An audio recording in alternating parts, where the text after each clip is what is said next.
Hermanos, Dios les bendiga. Damos gracias a Dios por esta oportunidad que nos da nuevamente de continuar con nuestro estudio del libro del profeta Ezequiel. Y en esta hora pues vamos a estar estudiando los capítulos 10 y 11. Y pues vamos a iniciar nuestro culto en el nombre de nuestro Dios, Padre, Hijo y Espíritu Santo. Y vamos a tener una oración para iniciar. Oremos.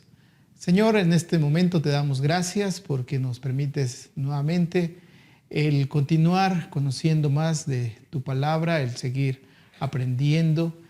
Te rogamos, Señor, que tú nos dirijas en este tiempo, que tú nos ayudes para que todo nuestro ser esté dispuesto a ti. Tú sabes, Señor, las preocupaciones que cada uno de nosotros tenemos, Señor, las necesidades que enfrentamos. Y en esta hora, Señor, ayúdanos a ver lo que tú nos dices en medio de las situaciones que estamos viviendo. Señor, sabemos que tu palabra es esa fortaleza para nuestra vida. Ayúdanos para que así pueda ser en este tiempo, Señor. En tus manos nos ponemos y, Señor, que tú seas con cada uno de nosotros. En el nombre de Cristo Jesús, lo rogamos humildemente. Amén. Hermanos, vamos a cantar este himno, este canto, Dios de pactos. Y después pasaremos al estudio.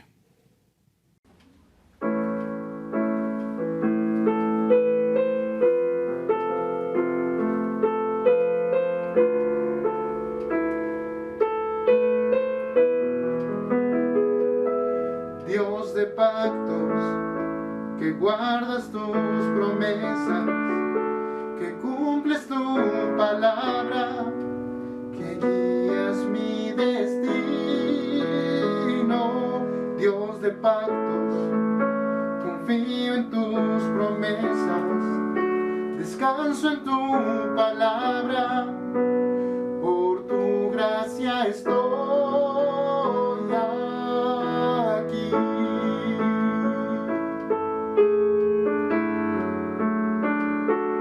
Dios de pactos, que guardas tus promesas, que cumples tu palabra, que guías mi destino.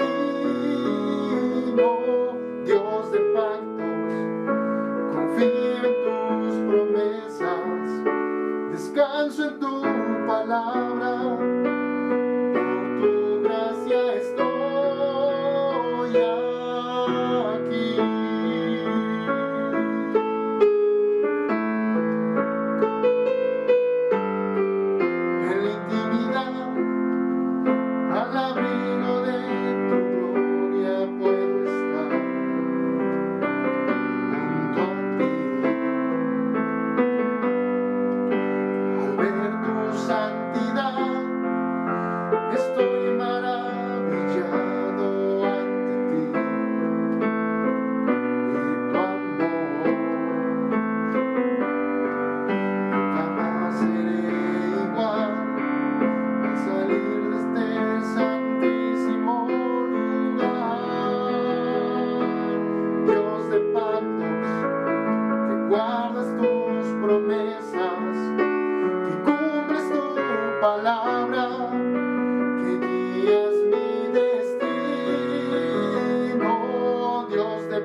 Bien, hermanos, vamos a pasar ahora al estudio de estos capítulos que hoy nos corresponde, el capítulo 10 y 11. Y recuerden que estamos viendo estas visiones, estas 4 visiones que recibió el profeta Ezequiel, que están contemplados desde el capítulo 8 hasta el capítulo 11. Así es que les voy a pedir que busquen en sus Biblias este capítulo 10. Si no les es posible, usted puede escuchar esta porción en esta hora y de esta manera vamos a tener este tiempo de escuchar este capítulo 10. Vamos a escuchar. Capítulo 10. Miré y he aquí en la expansión que había sobre la cabeza de los querubines como una piedra de zafiro, que parecía como semejanza de un trono que se mostró sobre ellos. Y habló al varón vestido de lino y le dijo, entra en medio de las ruedas debajo de los querubines, y llena tus manos de carbones encendidos de entre los querubines, y espárcelos sobre la ciudad. Y entró a vista mía. Y los querubines estaban a la mano derecha de la casa cuando este varón entró, y la nube llenaba el atrio de adentro. Entonces la gloria de Jehová se elevó de encima del querubín al umbral de la puerta, y la casa fue llena de la nube, y el atrio se llenó del resplandor de la gloria de Jehová. Y el estruendo de las alas de los querubines se oía hasta el atrio de afuera, como la voz del Dios omnipotente cuando hablaba. Aconteció pues que al mandar al varón vestido de lino diciendo, toma fuego de entre las ruedas, de entre los querubines, él entró y se paró entre las ruedas. Y un querubín extendió su mano de en medio de los querubines, al fuego que estaba entre ellos, y tomó de él, y lo puso en las manos del que estaba vestido de lino, el cual lo tomó y salió. Y apareció en los querubines la figura de una mano de hombre debajo de sus alas. Y miré, y he aquí 4 ruedas junto a los querubines, junto a cada querubín una rueda, y el aspecto de las ruedas era como de crisólito. En cuanto a su apariencia, las 4 eran de una misma forma, como si estuviera una en medio de otra. Cuando andaban, hacia los 4 frentes andaban. No se volvían cuando andaban, sino que al lugar a donde se volvía la primera, en pos de ella iban, ni se volvían cuando andaban. Y todo su cuerpo, sus espaldas, sus manos, sus alas, y las ruedas estaban llenos de ojos alrededor en sus 4 ruedas. A las ruedas, oyéndolo yo, se les gritaba, rueda, y cada uno tenía 4 caras. La primera era rostro de querubín, la segunda de hombre, la tercera hombre, la tercera cara de león, la cuarta cara de águila. Y se levantaron los querubines. Este es el ser viviente que vi en el río Quebar. Y cuando andaban los querubines, andaban las ruedas junto con ellos, y cuando los querubines alzaban sus alas para levantarse de la tierra, las ruedas tampoco se apartaban de ellos. Cuando se paraban ellos, se paraban ellas, y cuando ellos se alzaban con ellos, porque el espíritu de los seres vivientes estaba en ellas. Entonces la gloria de Jehová se elevó de encima del umbral de la casa y se puso sobre los querubines. Y alzando los querubines sus alas, se levantaron de la tierra delante de mis ojos. Cuando ellos salieron, también las ruedas se alzaron al lado de ellos, y se pararon a la entrada de la puerta oriental de la casa de Jehová, y la gloria del Dios de Israel estaba por encima sobre ellos. Estos eran los mismos seres vivientes que vi debajo del Dios de Israel junto al río Quebar, y conocí que eran querubines, Cada uno tenía 4 caras, y cada uno 4 alas, y figuras de manos de hombre debajo de sus alas. Y la semejanza de sus rostros era la de los rostros que vi junto al río Quebar, su misma apariencia y su ser. Cada uno caminaba derecho hacia adelante. Bien, ahora vamos, hermanos, a revisar, a analizar este capítulo que tiene que ver con la tercera visión que recibe el profeta Ezequiel y que nos habla, de que la gloria de Dios ha abandonado el templo. Y en este capítulo 10, pues vamos a encontrar muchos paralelos con el capítulo 1. Pues también vamos a ver que se da una especie de expansión de lo que se anticipó en el capítulo 9, versículo 3, y también es una preparación para lo que va a decir ya en el capítulo 11, versículo 22. Así es que tengamos en cuenta eso. Y en el capítulo anterior, el capítulo 9, que estudiamos hace 8 días, se hizo referencia al arca del pacto. Y ante esa visión de castigo que recibió el profeta Ezequiel, es muy probable que el profeta se estuviera preguntando, bueno, ahora qué pasará con el arca que se encontraba en el templo después de la destrucción de Jerusalén, de esta ciudad. Y bueno, se debe de recordar que la adoración en el pueblo de Israel, antes de que fueran exiliados, antes de que fueran deportados, el arca tenía un lugar muy importante dentro de la adoración del pueblo. Y aquí Ezequiel sobre todo nos hace un análisis teológico de la importancia que tiene el arca dentro de la adoración, como ya decíamos. Por lo cual el profeta presenta entonces, y lo estaremos viendo, que este símbolo pues ahora ya no tiene contenido. El templo en sí mismo ha dejado de ser un lugar importante debido al abandono de la gloria de Dios en este lugar. Bien, otro de los temas aquí que hemos escuchado en este capítulo, pues tiene que ver o está en relación con la gloria de Jehová. Tengamos muy en cuenta, hay una relación muy estrecha entre arca y gloria, el arca del pacto. Y bueno, todo eso pues lo podemos ver a lo largo de todo el Antiguo Testamento. Y es posible que el profeta pues nos haga esta pregunta, y juntamente nosotros nos hacemos esa pregunta: ¿cómo es la gloria de Jehová? Muchas veces escuchamos este término de la gloria de Jehová, pero ¿cómo es? ¿Qué es la gloria de Jehová? Y bueno, la palabra hebrea para gloria es kabod, que se traduce literalmente como pesado.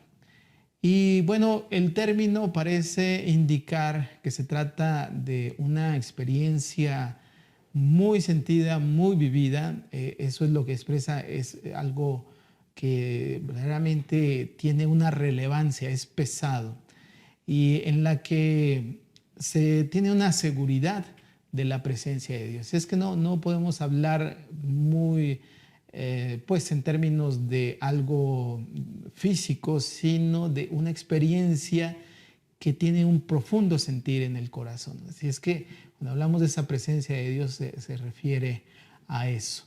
Se representaba con el humo y algunas otras formas, pero sobre todo es una experiencia que se siente en el interior de la persona. Y bueno, también aquí podemos ver en esto que ya hemos escuchado, este capítulo 10, se habla desde el principio, en el versículo 1, de los querubines.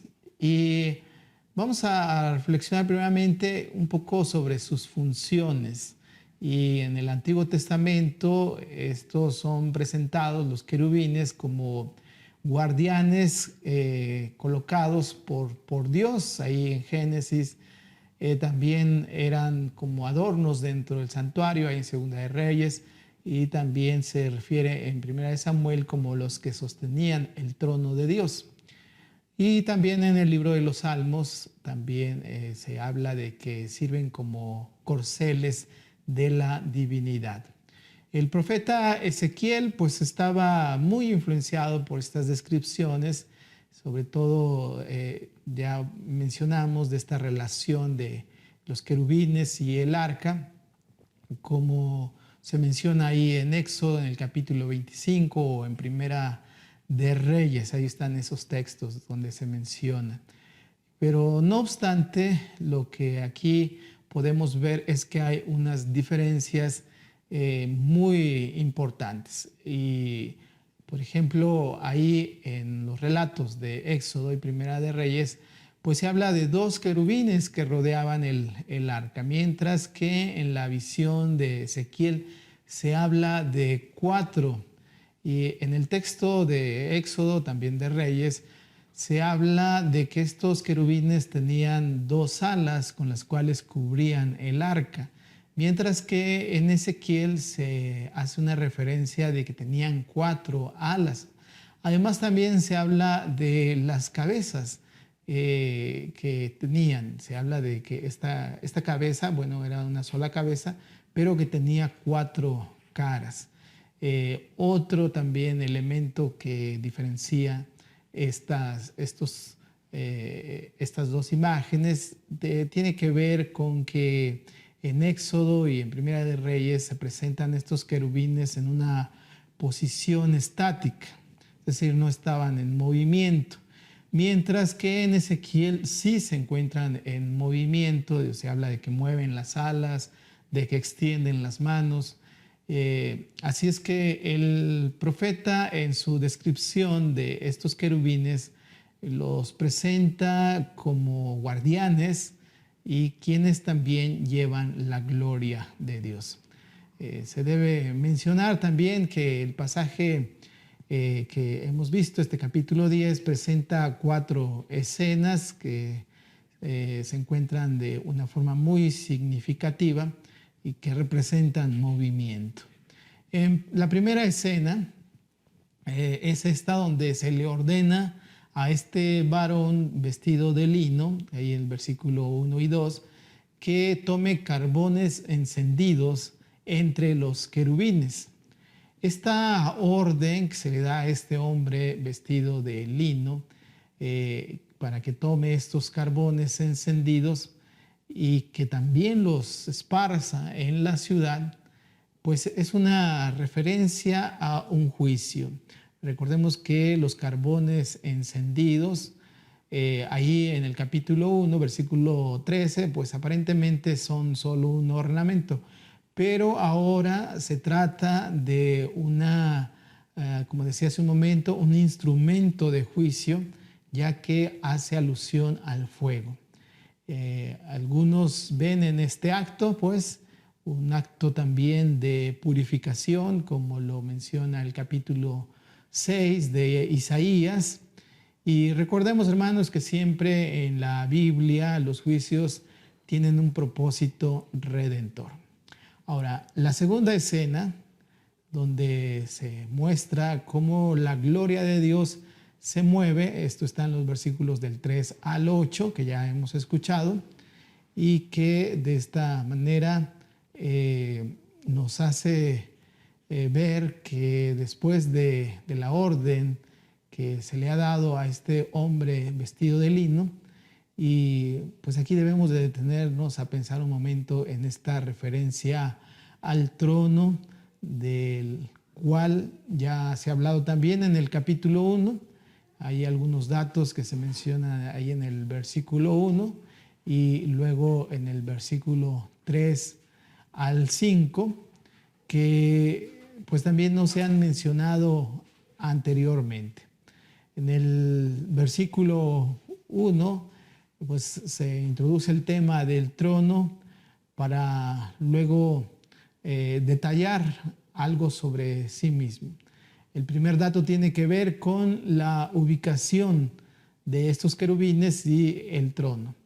Dice el texto que estaban a mano derecha, de manera que la ubicación de este lugar, de este trono, era diferente a la ubicación que tenían las imágenes que recordarán ustedes. En la ocasión pasada hablábamos de estas imágenes que estaban también dentro del templo. Y esto es una alusión o nos da una idea o nos quiere decir que la adoración a Dios no debería ser de manera similar o con cierta semejanza a la adoración a esos ídolos, sino que tendría que ser algo totalmente distinto. Muchas veces este era el problema, se daba una mezcla y ya se confundía la adoración a Dios y a los ídolos. Aquí entonces se trata de hacer una clara distinción, una separación. De un lado la adoración a Dios y de un lado la adoración a estos ídolos, y que pues definitivamente no debe haber esa mezcla y que traiga tal confusión. Un dato más que nos presentan estos versículos, esta sección que estamos viendo, es que dice que la gloria se elevó hacia el umbral de la puerta. Un dato que ya también se había anticipado en el capítulo 9, versículo 3 de este mismo libro, lo que muestra que se trata de un pasaje que también es paralelo al anterior. El juicio sobre el templo se inicia una vez que la gloria de Dios se mueve. El aspecto pues, más severo era este, ¿sí? La separación de Dios de su pueblo. Dios estaba saliendo de su pueblo, del templo, y así también de su pueblo. Y debemos notar la relación que existe entre la gloria de Dios y el juicio. Cuando el varón entró a la casa, dice que se llenó de humo. Si es que la presencia y la gloria de Dios, pues esto manda pureza. Y la pureza se puede dar solo cuando se vive sin el pecado, alejados del pecado. Y así es que aquí el fuego es una de las figuras usadas que representa eso, la limpieza. La tercera escena que vemos es esta descripción de las ruedas y los querubines, los versículos del 9 al 17. Y bueno, aquí hay que tener en cuenta que estos versículos hay que leerlos paralelos a los versículos también que tienen que ver o están relacionados del capítulo 1. Por ejemplo, los versículos del 9 al 13, pues deben de leerse a la luz de los versículos 16 al 21 del capítulo 1. Ustedes pueden ver ahí ese cuadro para que tengan una mayor especificación. Así también los versículos 14 al 17 de este capítulo 10 en comparación con los versículos del 1 al 15. Un dato a notar es que hay un orden inverso en este capítulo 10, porque comienza hablando de las ruedas y luego pasa a hablar acerca de los seres vivientes, que los llama los querubines, ¿sí? Entonces, esto es inverso a lo que podemos ver en el capítulo 1. Y bueno, siguiendo esta secuencia, podemos decir que se agrega un elemento más que no está en el capítulo 1, que tiene que ver con los querubines, que habla que estos estaban llenos de ojos. Y como ya hemos mencionado, esto nos habla del conocimiento, ¿sí? Tenían ese amplio conocimiento. Al mismo tiempo, notemos que la descripción de los querubines difiere de lo que se dio en el capítulo 1, porque recuerden que ahí se habla que tienen 4 caras y ahí se habla en el capítulo 1 que tienen una cara de humano, de león, de toro y de águila. Está en el versículo 10 de este capítulo 1.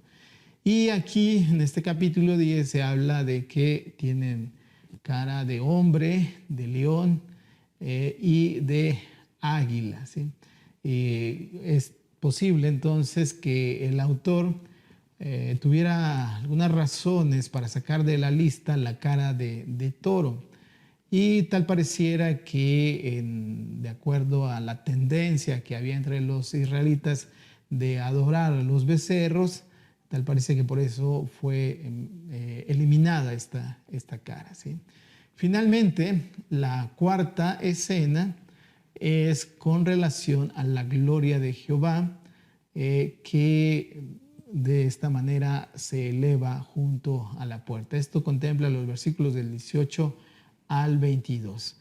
Ahí en este versículo 18 se menciona la casa, que no es otra cosa que el templo, la casa de Jehová. Y Dios mismo había ordenado que este lugar fuera contaminado por los cuerpos muertos de la gente. Y esto marcaba, esto lo recuerdan, lo vimos en la lección pasada, y esto marcaba este distanciamiento que había de Dios hacia este edificio, el templo. Ahí ya no estaba su presencia, por eso se habla de que ahora esta gloria de Dios se levanta y sale del templo.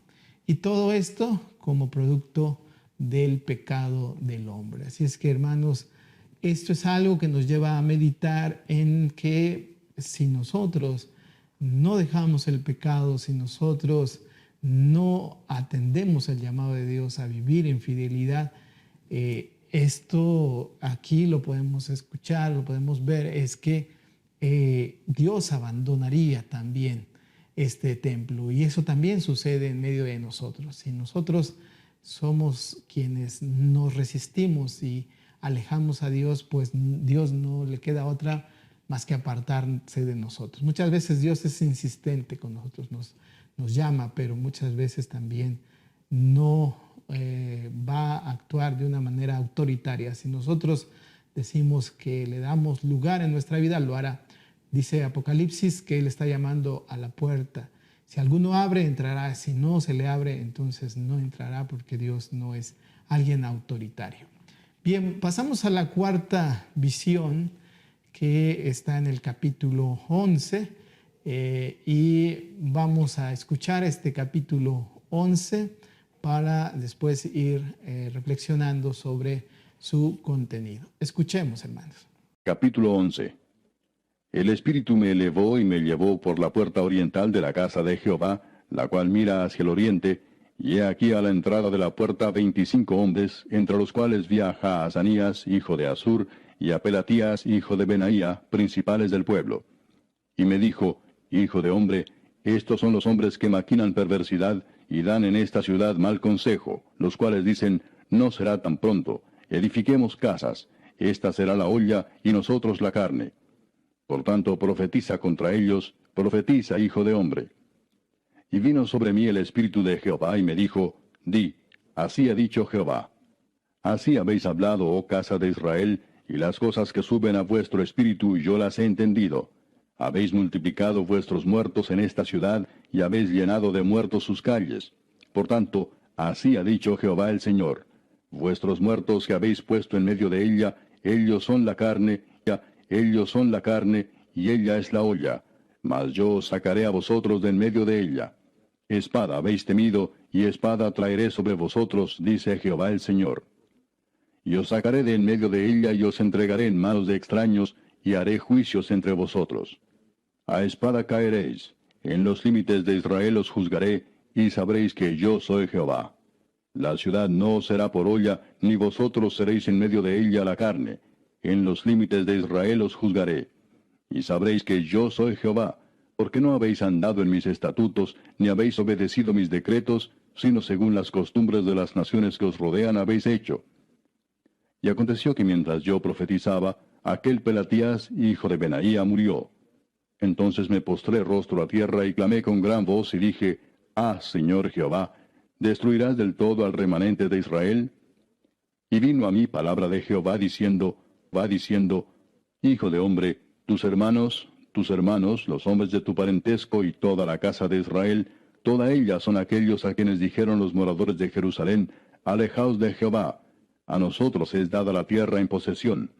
Por tanto di, así ha dicho Jehová el Señor, aunque les he arrojado lejos entre las naciones y les he esparcido por las tierras, con todo eso les seré por un pequeño santuario en las tierras a donde lleguen. Di por tanto, así ha dicho Jehová el Señor, yo os recogeré de los pueblos y os congregaré de las tierras en las cuales estáis esparcidos, y os daré la tierra de Israel. Y volverán allá y quitarán de ella todas sus idolatrías y todas sus abominaciones. Y les daré un corazón, y un espíritu nuevo pondré dentro de ellos.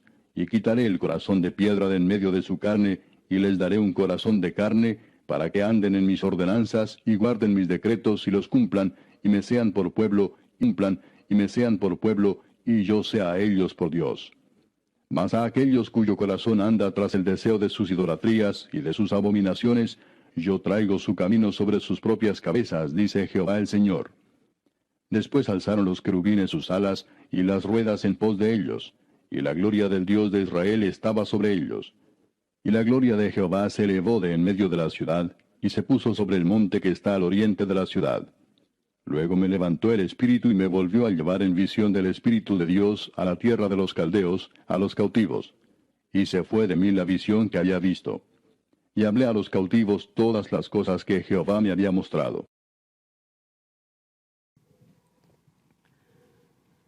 Bien, hermanos, este capítulo pues nos habla del juicio y la restauración. Y esta visión podríamos dividirla en tres partes. Y primeramente una que tiene que ver con la ejecución del juicio sobre Jerusalén y sus líderes. Ahí están los versículos que corresponden, ustedes lo pueden ver en su pantalla. Y también la esperanza, esta esperanza que es como parte de la respuesta del clamor del profeta. Están ahí también indicados los versículos. Y finalmente, el abandono de la gloria de Dios de Jerusalén, los versículos 22 al 25, que es ya la conclusión de estas cuatro visiones. Así es que, primeramente, la primera sección, ¿sí? Está la ejecución del juicio hacia Jerusalén y sus líderes y sus habitantes.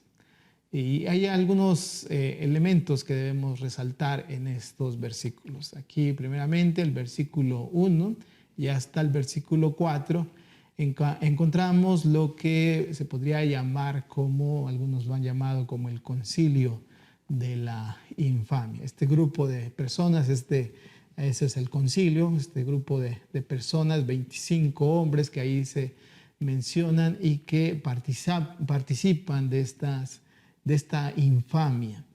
Y bueno, como ya hemos mencionado, existen algunos elementos que se relacionan con lo que se dice ahí en el capítulo 8, versículo 16. Recordarán ustedes que veíamos ahí sobre estos 25 hombres también.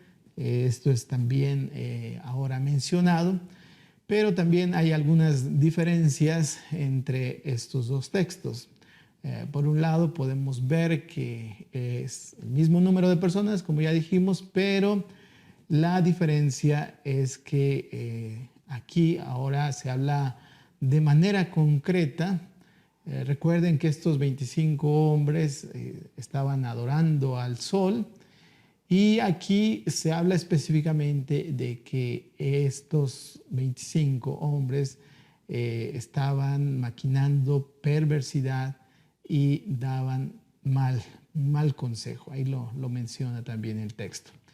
Y también se cita que pues estos eran pues algunas personas, más bien se citan algunos nombres de algunas personas como Hazanías, y que ya también recordarán, se mencionó ahí en el capítulo 8.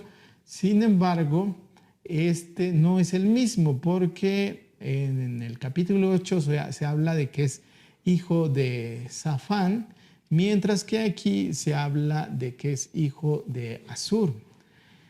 El segundo nombre también que se da en este capítulo de estos 25 que estaban haciendo esto indebido es Pelatías, que también se va a mencionar ahí en el versículo 13, y el significado de este nombre es Jehová rescata.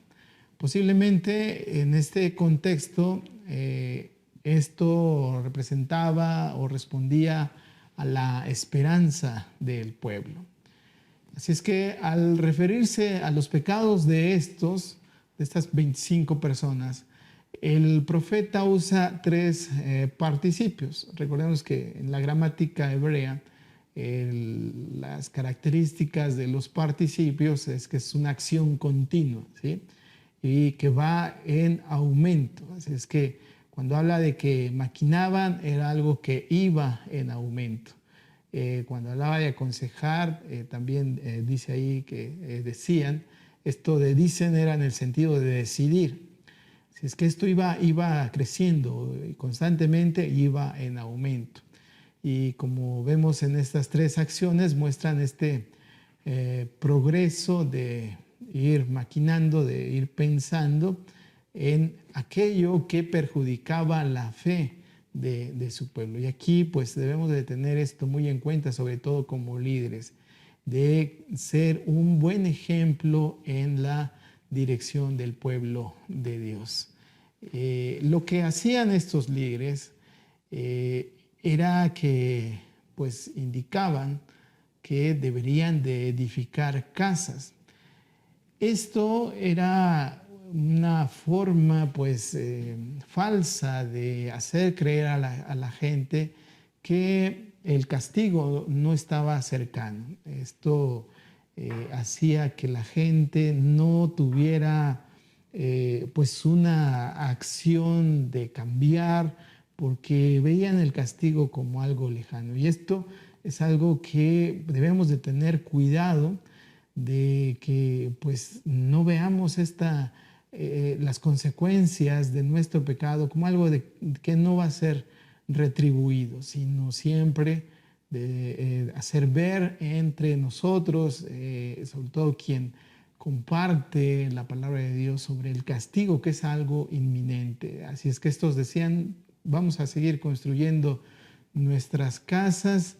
Y cuando habla de casas, pues no solo hablaba de casas físicas, sino también de familias. Y como si nada pasara, sino que tenían que darse cuenta de que el juicio estaba muy próximo y tenían que tomar una medida, acciones que fueran de acuerdo a ese llamado. En la segunda parte del versículo 3 contiene un proverbio que en aquel momento se dice era popular y que tiene que ver con esa olla que ahí se menciona en este versículo y que aludía que pues en el proverbio se consideraba que esta olla protegía la carne. Y de tal manera entonces ellos consideraban que la ciudad protegía a la gente.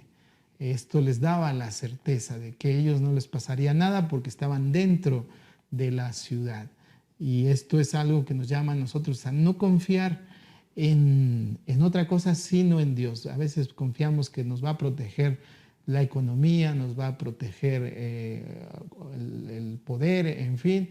Sin embargo, tengamos en cuenta que el único que nos debe proteger o que nos protege es Dios.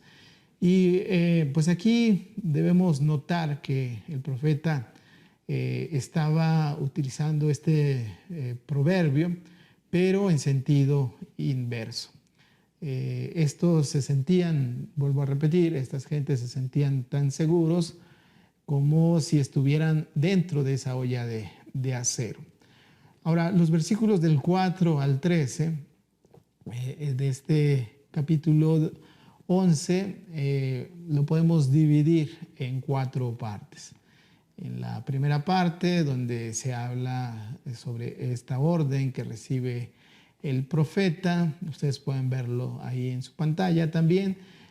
También esta otra parte que es la respuesta de Dios a este proverbio donde ellos confiaban, los versículos 5 y 6, y también otra respuesta con relación a la actitud que ellos tenían. Y el énfasis está puesto en sus acciones. Y finalmente el versículo 13, que es un epílogo de esta subsección, diríamos. Y bueno, en el versículo 4, esta parte podríamos decir, la introductoria, notamos que el profeta recibe la orden de profetizar. Aquí vamos a ver que cuando se habla de esta orden, esta acción significaba hablar en nombre de Dios, ¿sí? Y también la otra parte que ya mencionábamos sobre esta respuesta que da Dios a esta idea que ellos tenían de la seguridad que les daba la ciudad.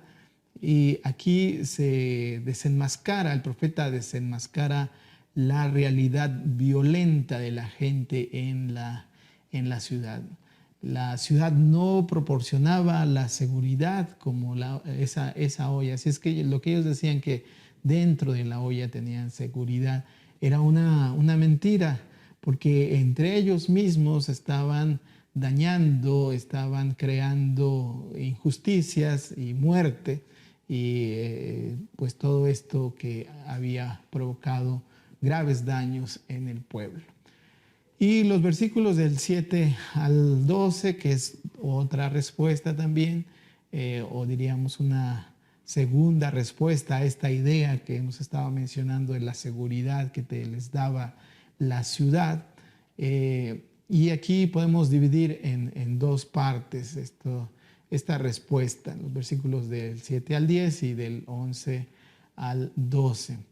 Y cada una de estas respuestas termina con una fórmula de afirmación que dice: sabréis que yo soy Jehová. Si es que estos versículos del 7 al 9 estaba ridiculizando ese proverbio que ellos mencionaban, y lo ridiculizaba de dos maneras. Por un lado, define quiénes son la carne, y por otro, cuál es la olla. El énfasis está en que ellos no eran la carne, ¿sí? Son los que estaban sufriendo sus injusticias. Por otro lado, aunque la olla, es decir, Jerusalén, la ciudad, y aún pensando que fuera posible que se pudiera cumplir esto que ellos decían, que fueran guardados, sin embargo, ellos serían quitados de la misma. No porque estuvieran dentro de la olla ya eran salvos, sino que ellos serían sacados de la misma olla, y pues esto les quitaba estar confiados en esa protección de la misma, porque Dios los sacaría de esa misma olla, como lo que representaba la ciudad. Y una vez que el profeta había demostrado que no había razón para que se sintieran seguros en medio de la ciudad, también presenta lo que habría de ser su castigo. En primer lugar, dice que Dios mismo, no sus enemigos, Dios mismo, dice, sería el que los sacaría en medio de ella. Por eso decíamos, no se sintieran tan seguros dentro de la olla, porque Dios mismo los sacaría. Y en segundo lugar, los entregará a los extraños, ¿sí? Dios los sacaría y los entregaría a los extraños. Y esto es pues palabras muy duras, y que nos hacen pensar a nosotros en esta infidelidad a Dios que nos puede llevar a situaciones muy lamentables. También notemos que el siguiente elemento de estos versículos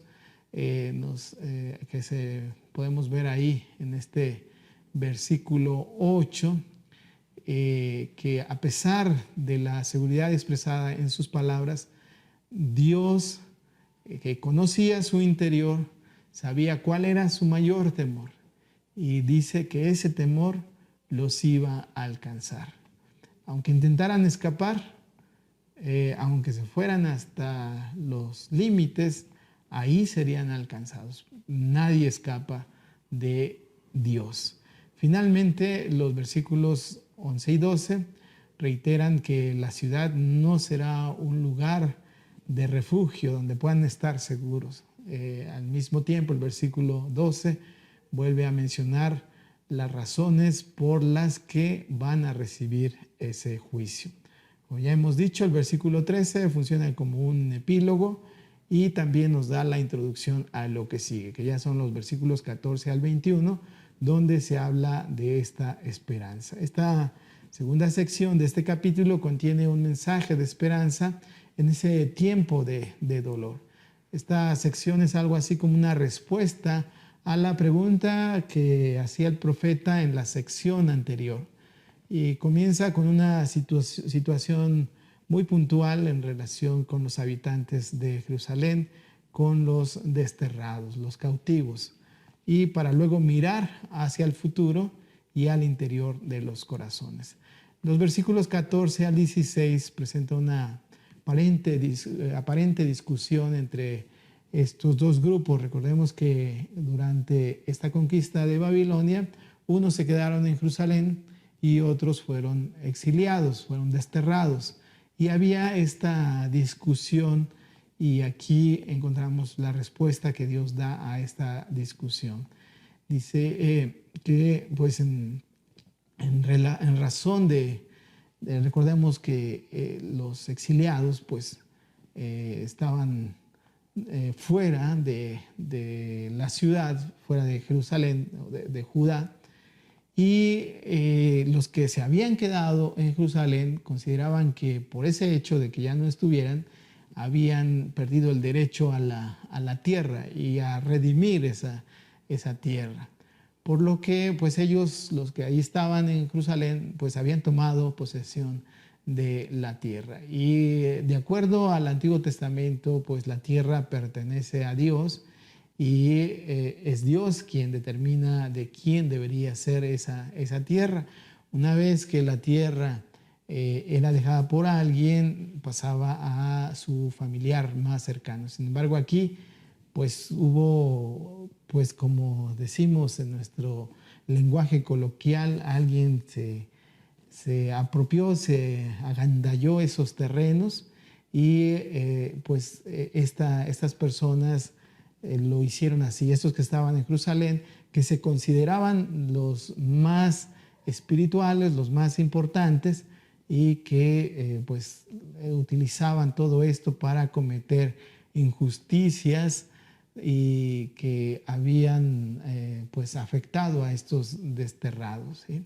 Estos desterrados no se habían ido porque quisieran, sino fueron obligados a irse de su tierra. Así es que la respuesta de Dios en el versículo 16 consta de dos partes.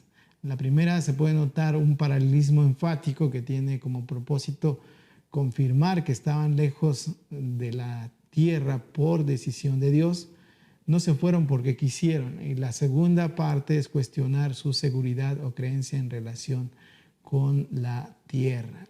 Así es que la declaración de la afirmación, seré un pequeño santuario, estaba cambiando, esto que menciona ahí, seré un pequeño santuario, estaba cambiando el foco de la adoración. Ya no se trataba de adorar en un lugar físicamente, sino se trataba ahora de a quién se adora verdaderamente.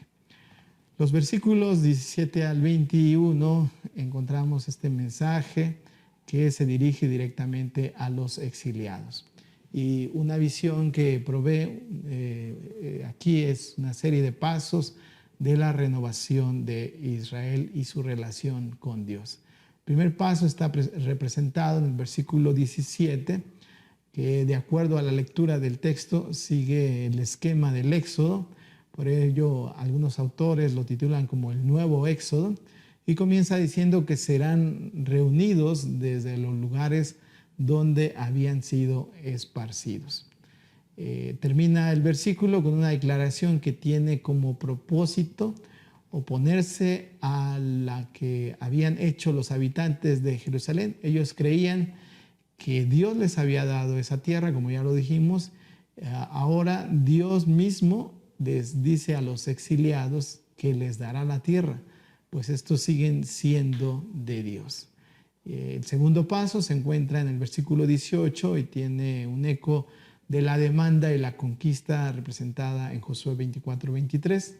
Lo que no hicieron en aquel momento, ahora lo podrán hacer. La experiencia del exilio los ha curado de la enfermedad de la idolatría y ahora podrán ser nuevamente restaurados como pueblo. El tercer paso se encuentra en los versículos 19 al 20, que contiene un mensaje sobre el corazón, este nuevo corazón y el nuevo espíritu. Está también mencionado en el capítulo 36 de Ezequiel. Y comienza por resaltar que este texto que es Dios quien va a producir este cambio en el pueblo, un nuevo corazón. No es un logro humano, sino es la obra de Dios. Así es que esto siempre debemos de tenerlo en cuenta. Ese nuevo corazón no es algo que logramos nosotros, sino es Dios quien lo hace en nosotros. ¿Y qué dice acerca de este cambio del corazón? Bueno, en primer lugar, que pues Dios dará este corazón y que menciona ahí, se habla de un corazón de piedra y un corazón de carne. El corazón de piedra se refiere a la actitud de un pueblo rebelde, como ya lo hemos dicho, que se ha mencionado ahí en el capítulo 2, en el capítulo 3 también, de este pueblo que tenía un corazón duro, una obstinación, una rebeldía muy fuerte. Y ahora el cambio es de un corazón que sea sincero, sincero con Dios, que no sea de pura apariencia, sino verdaderamente una honestidad delante de Dios, y que esto también lleva a una honestidad en las relaciones como pueblo. Y esto es muy importante. En nuestro mundo, en nuestra sociedad, podemos pensar qué tan honestos somos con Dios, qué tan honestos somos con nuestras relaciones con los demás. Si hay deshonestidad, pues es lo que estamos viendo, las consecuencias que estamos viendo en nuestro entorno. No hay una buena relación social, no hay una sociedad sana. Y la segunda palabra, que es espíritu, que en hebreo es ruach, y que en el Antiguo Testamento tiene un significado básico de viento. Casi el 35% de las apariciones en Isaías, en Génesis, habla de viento, pero también se refiere al ruach como principio vital, o fuente de la vida. Ahí están algunos textos que tienen que ver con Isaías, con Job y Génesis. Y cuando este pasaje habla de un nuevo espíritu, se está refiriendo a un cambio de vida, a una nueva vida, y que volvemos a decir, esto solo lo puede hacer Dios. Aquí pues está enfatizándose que debe dejarse de lado el mero formalismo, el cumplir las obligaciones solamente porque son una obligación, y prestar más atención a ese cambio de vida. Dios está interesado en que nuestra vida sea cambiada, más que cumplir con ciertos ritos, más que seguir ciertas obligaciones religiosas. Dios quiere cambiar nuestra vida. Por eso aquí cuando hablamos de un nuevo espíritu es en ese sentido, y es lo que Dios quiere para nosotros. Así es que todo esto tenía como meta pues una nueva relación en la sociedad, en la vida de este pueblo.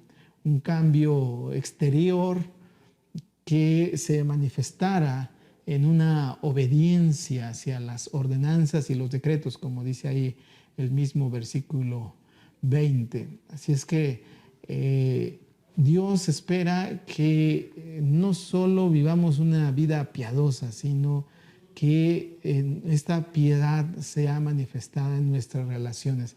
Recuerden que como metodistas nosotros hablamos de la santidad social. Decimos no hay santidad sino santidad social. Así es que aquí pues debemos de tener muy en cuenta esto. El clímax de todo esto era que el pueblo entrara en un nuevo pacto, en una nueva relación con Dios y con las demás personas. El versículo 21 presenta algo como lo que se llama anticlímax, y representa pues de alguna manera el retroceso a la situación anterior. Parece que el profeta, después de que habló de esta relación nueva con el pueblo, pues también estaba obligado a ver la realidad, la situación que todavía enfrentaba el pueblo, diríamos bajar a la tierra.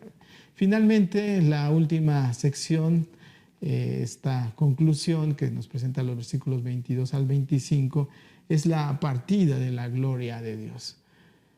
Y como podemos ver en estos versículos, en este versículo finales, que también está en comparación con el capítulo 10, versículo 19, el movimiento aumento que se da de la gloria de Dios, que va hacia el este, después se detiene en el monte que está al oriente de la ciudad.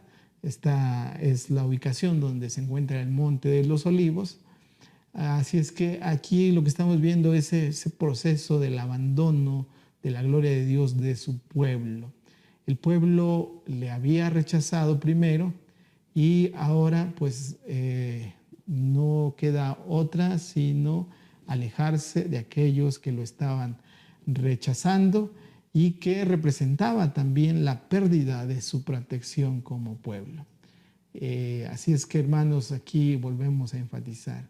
Si nosotros, Dios no se aleja de nosotros, nosotros nos alejamos de Él o alejamos a Dios. Y parece algo un poco pues difícil de comprender, porque cómo siendo Dios nosotros podemos alejar a Dios. Bueno, así es Dios que nos respeta. Tenemos ese libre albedrío. Nosotros mismos podemos, al ser que Dios se aleje de nosotros, y Dios no le queda otra más que hacerse a un lado. Así es que, pero tengamos mucho cuidado, porque si nosotros hacemos esto, estamos perdiendo muchas cosas. Estamos perdiendo de su protección, de su ayuda.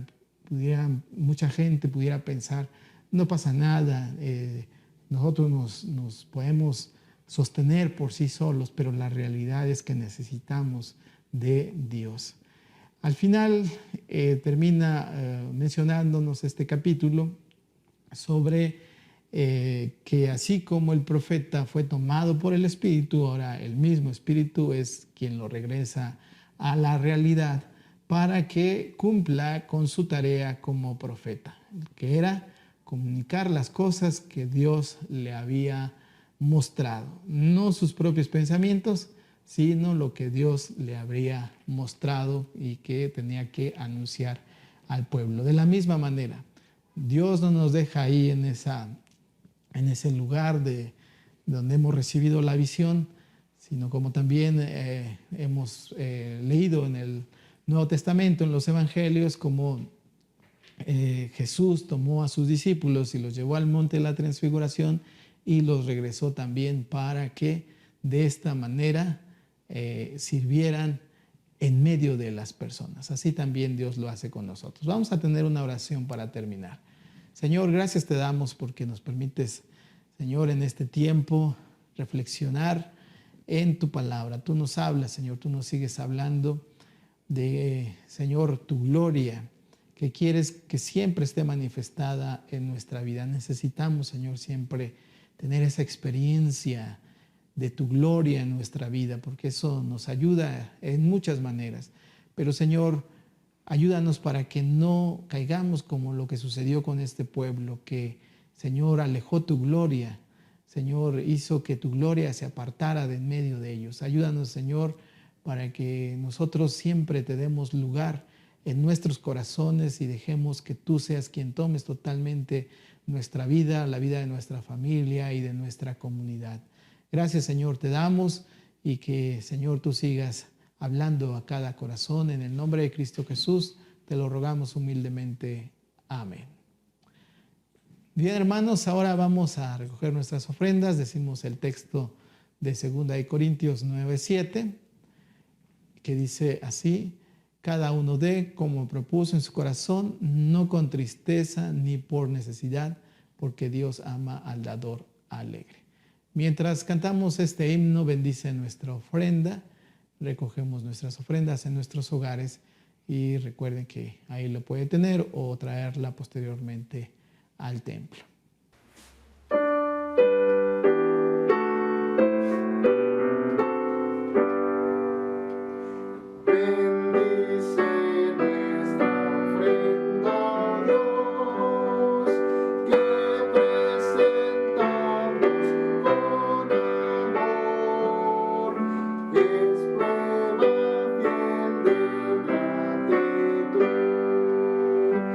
Por tu bondad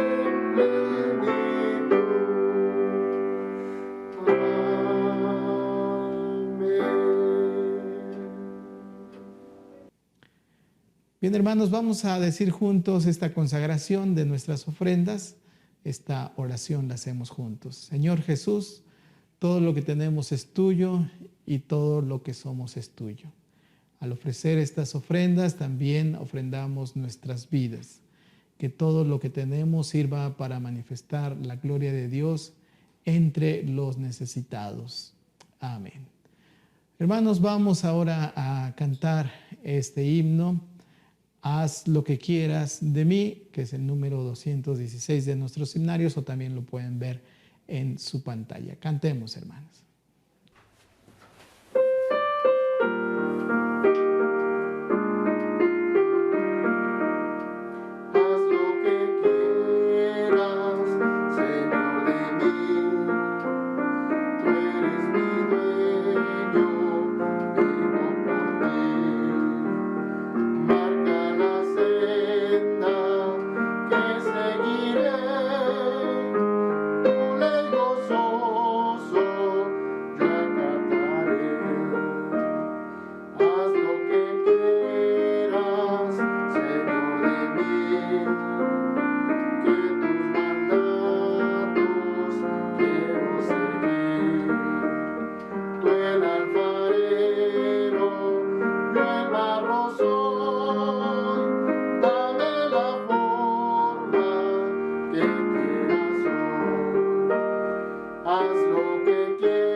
Hermanos, vamos a terminar con una oración, nuestro culto de estudio.